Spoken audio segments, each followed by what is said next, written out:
आदरणीय डॉक्टर हर्षवर्धन जी, मंच पर बैठे सभी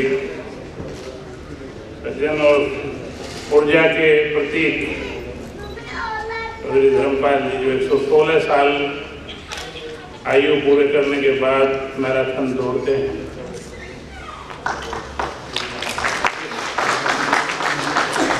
इस देश की एक परंपरा रही है, जो बहुत आयु वाले लोग होते हैं, जब कोई बुजुर्ग शरीर छोड़ता है ज्यादा आयु का, तो हम परिवार में छोटे बच्चों को उनकी अर्थी के नीचे से गुजारते थे। अर्थ ये था कि इस बच्चे को भी इतनी ही आयु मिले।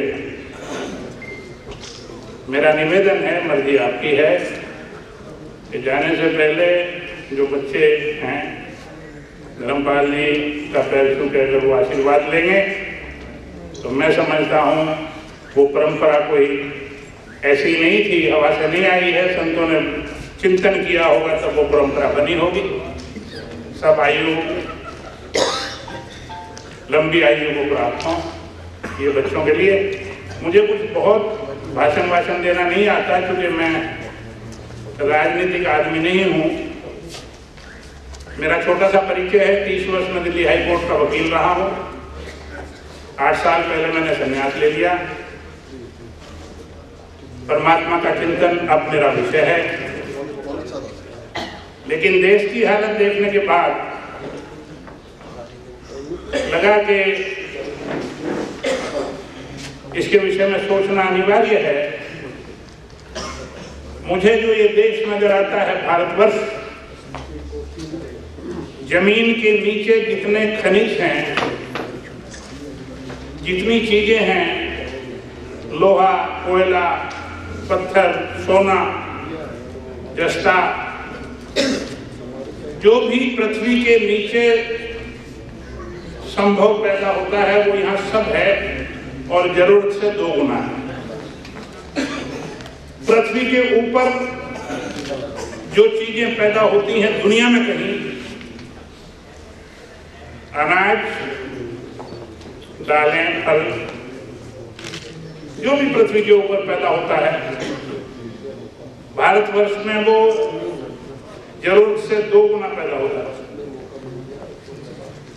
वायु से जो चीज पकड़ में आ सकती है दुनिया में कहीं भी, वो गैसें हैं, ऑक्सीजन है, हाइड्रोजन है, दूसरी गैसें हैं, जरूरत से 2 गुनी पैदा होती है भारतवर्ष में। मैं देखता हूं उसके बावजूद भी ये देश गरीब है। इस पर विचार जाता है तो दोषी वो लोग पाए जाते हैं जो इस देश को चला रहे हैं। इस देश की गरीबी का कारण यहाँ का राजनीतिक तंत्र है। ऐसा विचार मेरे मन में आया तो मैंने अभी 1-1.25 साल पहले इसी जगह पर इन बच्चों के साथ विचार विमर्श करके कहा कि मिशन चलाया जाए जो इस देश के लिए हो। ये देश गरीब नहीं है, इसे बनाया गया है देश को गरीब। इसे वापस इसकी ओरिजिनल स्थिति में लाना होगा। तो मिशन प्रोटेक्ट इंडिया का जन्म हुआ। बच्चे बड़ी मेहनत से लगे हुए हैं, मुझे खुशी है।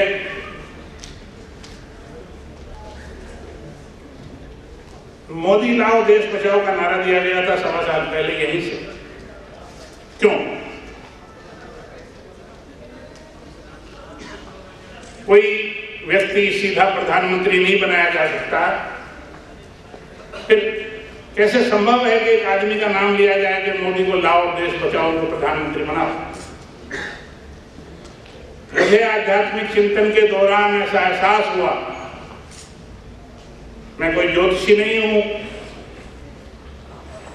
कि सितारों की चाल देखकर कुछ मैथमेटिक्स की कैलकुलेशन करता हूं।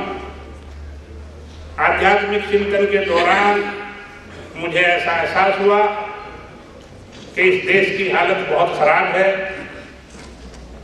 देश हमारा खोने को है, सिविल वार होने को है। रोक सको तो रोक लो। इस स्थिति में उसी दृष्टि से नजर दौड़ाई गई तो श्री नरेंद्र मोदी, मैं उनसे कभी मिला नहीं, हो सकता है कभी मुलाकात ना भी हो, उसकी जरूरत भी नहीं है, उन पर निगाह पड़ी। गुजरात को यूएन काउंसिल ने second best state of the world का खिताब दिया है। गुजरात से ज्यादा पैदा उत्तर प्रदेश में होती है, हरियाणा में होती है। हरियाणा को, उत्तर प्रदेश को ऐसा कोई खिताब किसी संस्था ने नहीं दिया। क्यों? यमुना देखो, गुजरात की वो नदी देखो, इनके ऊपर किया गया खर्चा देखो, पता चलता है कि प्रोग्रेस कैसे होती है। देश की प्रोग्रेस के लिए किस विजन की आवश्यकता है, ये मुझे लगा कि नरेंद्र मोदी को प्रधानमंत्री होना चाहिए। मैंने और गहन ध्यान लगाया ईश्वर से, क्या ये संभव है? अंतरात्मा से आवाज आई, तब वो मुख्यमंत्री नहीं थे, इलेक्शन नहीं हुआ था गुजरात। अंतरात्मा से आवाज आई कि वही अगले गुजरात के मुख्यमंत्री होंगे और वही भारत के अगले प्रधानमंत्री होंगे।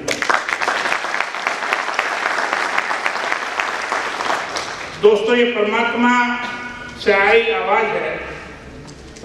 मैं किन्हीं ग्रहों का कैलकुलेशन करके ऐसी बात नहीं कर रहा हूं।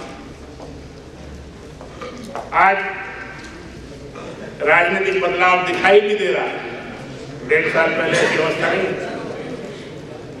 इस देश को एक बार फिर विश्व गुरु बनना है। ये जो बच्चे काम कर रहे हैं नितिन, कि मोदी समर्थक एक जगह इकट्ठे हो जाएं, मैं मोदी समर्थक की बात नहीं कर रहा हूं, मैं देशभक्ति की बात कर रहा हूं। जो इस धरती में पैदा हुए अन्न को खाते हैं, जिन्होंने इस देश की मिट्टी पर चलना सीखा है, उनका कर्तव्य बनता है कि वो देश के प्रति अपना दायित्व पूरा करें। हम सब चाहते हैं भगत सिंह हो, कोई नहीं चाहता कि मेरे परिवार में हो। भगत सिंह 90 बीघे जमीन का मालिक था, किसान का बेटा था, आराम से खेती करके खा सकता था, एक खूबसूरत लड़की प्रेम भी करती थी, शादी कर सकता था, बच्चे पैदा कर सकता था, आराम से जीवन जीता। पागल रहा होगा, क्या जरूरत थी? झांसी की रानी 24 साल की उम्र, टैक्सी तो मांग रहे थे कांग्रेस वाले, ये अंग्रेज क्या मांग रहे थे? टैक्स देते रहते थे। बराबर किसी बात है, कोई फर्क नहीं है, मुंह से निकली बिना सोचे मुंह से निकली है, कोई ज्यादा फर्क नहीं है अंग्रेजों में कांग्रेस। बहुत बढ़िया। टैक्स मांग रहे थे, देते थे, रानी बनी रहती। रानी का जीवन होता, दासियां होती थी, कुछ अरेंज नहीं करना था, पागल थी। छोटे से बच्चे को कमर पर बांध के घोड़े पर दौड़ी आ रही, गवालियारा के हेल्प मांगती है, लड़ो इनसे, अपनी सहायता नहीं देते, मर गए, पागल। चढ़ गए फांसी पर लोग, पागल। पागल नहीं थे, जरूरत महसूस की थी देश के लिए, इसलिए देश आजाद है और हम यहां बोल रहे हैं।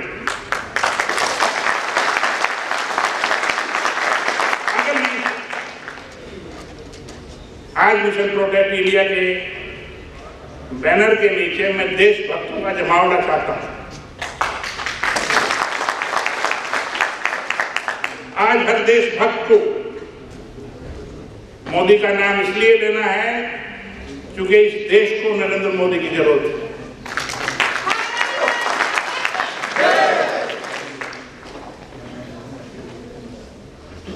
लोग बड़े बड़े नाम बड़े बड़े काम, लेकिन कहीं ना कहीं छुपी स्वार्थ की भावना। आम आदमी सुनकर मुझे हंसी आती है। आदमी कोई आम होता ही नहीं, हर आदमी खास है। परमात्मा की बनाई हुई यूनिक क्रिएशन। जैसा चेहरा आपका है, जैसा कम इंप्रेशन आपका है, पृथ्वी पर ना कभी पहले पैदा हुआ, ना आज है, ना भविष्य में कभी होगा।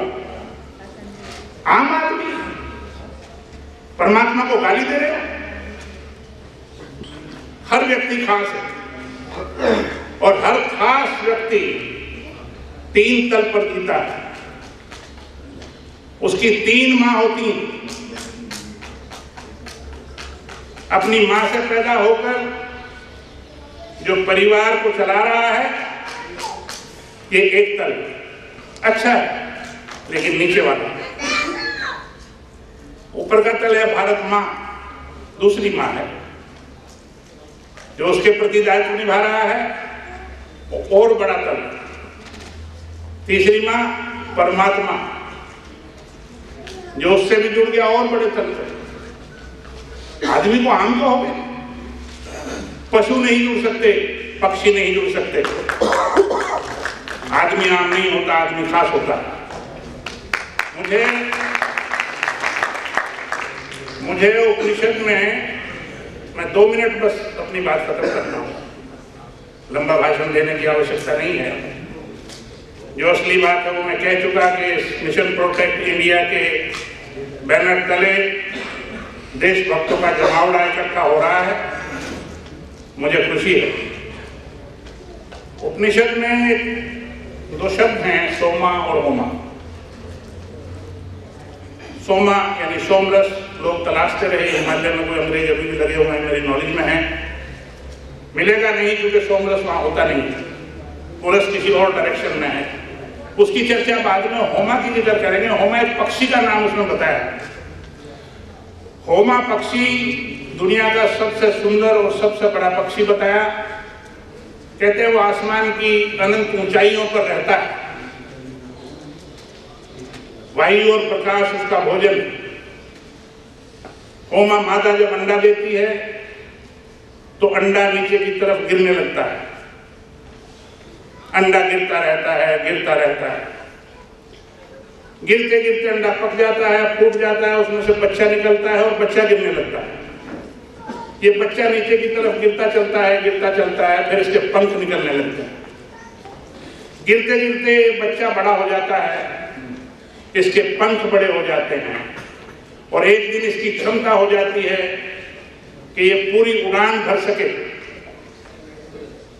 किसी किसी बच्चे को, ज्यादातर बच्चे गिरते रहते हैं नीचे की तरफ, किसी किसी बच्चे को अपनी मां याद आ जाती है, अपने पंखों पर भरोसा आ जाता है और वो उड़ान उल्टी शुरू करता है। कुछ हैं जो मां तक पहुंच जाते हैं, कुछ हैं जो रास्ते में मर जाते हैं। लेकिन जो मां तक पहुंचे, कोई मामूली सिद्धार्थ गौतम बुद्ध बन जाता है, कोई मामूली सा नरेंद्र संत विवेकानंद बन जाता है। दिशा बदलनी पड़ती है दोस्तों। उपनिषद के माध्यम से मैं आपको बता रहा हूं, 3 माँ हैं। जिस माँ से पैदा हुए हो उसकी इज्जत करो, परिवार का पालन कर रहे हो, सही धर्म निभा रहे हो, लेकिन ये बिल्कुल नीचे का तल। इसके ऊपर एक और माँ है, भारत माँ। उस तल पर जियो, और उम्र ज्यादा हो जाए तो फिर तीसरी माँ परमात्मा के साथ जियो।